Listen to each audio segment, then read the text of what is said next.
तमाम समीकरणों, तमाम कयासों को ध्वस्त करते हुए योगी आदित्यनाथ के नेतृत्व में बीजेपी ने उत्तर प्रदेश में एक बार फिर ऐतिहासिक बहुमत हासिल कर लिया।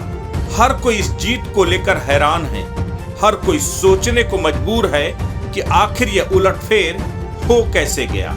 लेकिन दरअसल इस प्रचंड बहुमत के पीछे एक सन्यासी की कई दशकों की तपस्या थी, उसका त्याग था, उसका समर्पण था, उत्तर प्रदेश की जनता के निश्चल भाव से की गई सेवा का फल था।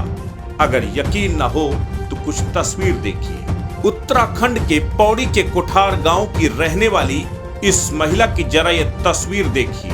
फूलों और चाय की दुकान चलाने वाली इस महिला को शायद ही आप पहचानते होंगे, लेकिन जब आपको पता चलेगा कि आखिर ये कौन है तो आप अपने आंसुओं को शायद ही रोक पाएं। इनका नाम है शशि देवी।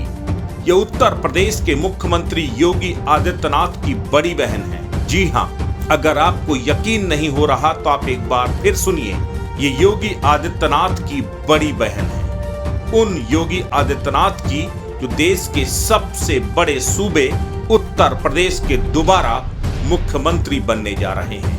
शशि देवी इस कुठार गांव में एक मंदिर के पास पूजा की सामग्री, फल फूल और चाय बेचकर गुजारा करती हैं। देश की सियासत में शायद कम ही राजनेता ऐसे होंगे जिनके परिवार के बारे में लोग न जानते हो। एक बार कोई व्यक्ति राजनीति में सफल हो जाए तो उसका पूरा परिवार का नक्शा ही बदल जाता है। लेकिन आपको यह जानकर हैरानी होगी कि देश के सबसे बड़े सूबे यूपी की सत्ता में दोबारा काबिज होने वाले योगी आदित्यनाथ का परिवार आज भी सामान्य जीवन व्यतीत कर रहा है।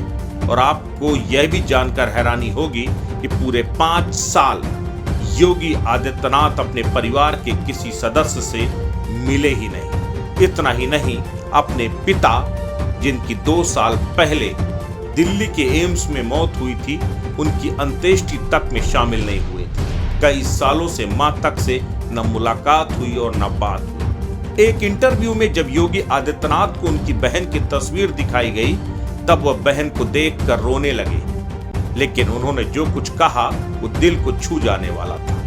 उन्होंने कहा कि उत्तर प्रदेश की 25 करोड़ की जनता उनका परिवार है और उनका ख्याल रखना उनकी पहली जिम्मेदारी है। मैं देखिए एक योगी हूं और मुझे पूरे प्रदेश का ध्यान रखना होता है। एक मुख्यमंत्री के रूप में मैंने अपने राजधर्म का शपथ ली है, परिवार का नहीं। इतना ही नहीं, योगी आदित्यनाथ पिछले कई साल से अपनी मां से भी नहीं मिले। चुनाव के समय में उन्होंने कहा कि उनकी हिम्मत ही नहीं होती कि वो मां से मिल सके, क्योंकि पिता की मौत पर भी वह घर नहीं जा सके थे, क्योंकि उनके ऊपर उत्तर प्रदेश की जनता की बड़ी जिम्मेदारी थी। उस वक्त उत्तर प्रदेश की जनता संकट में थी। मां का जिक्र सुनते ही मुख्यमंत्री भावुक हो जाते हैं। कहते हैं कि इस बार चुनाव खत्म होने के बाद वे मां का आशीर्वाद लेने जरूर जाएंगे।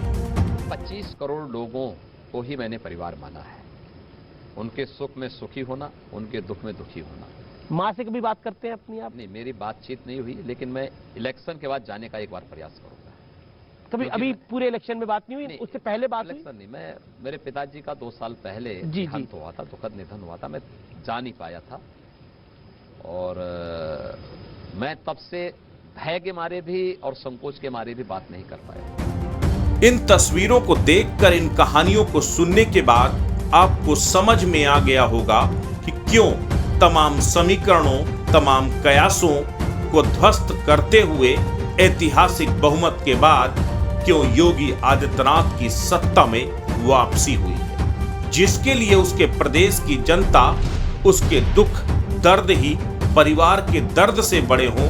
भला उस सूबे की जनता उसे कैसे दरकिनार कर सकती है। एक सन्यासी जिसने महज 21 साल की उम्र में भौतिक सुखों का त्याग कर आध्यात्मिकता का चोला ओढ़ लिया था, जिसने उस भगवा का न सिर्फ सदैव सम्मान रखा बल्कि उस भगवा को अपने परिवार से ऊपर रखा और आज एक बार फिर उत्तर प्रदेश की सत्ता का सिरमौर बन गया है। कहते हैं सियासत में जो दिलों तक पहुंचते हैं वो लंबे समय तक राज करते हैं। योगी आदित्यनाथ भी उन्हीं में से एक है। अस्तित्व न्यूज के लिए उत्तराखंड से प्रवीण तिवारी की रिपोर्ट।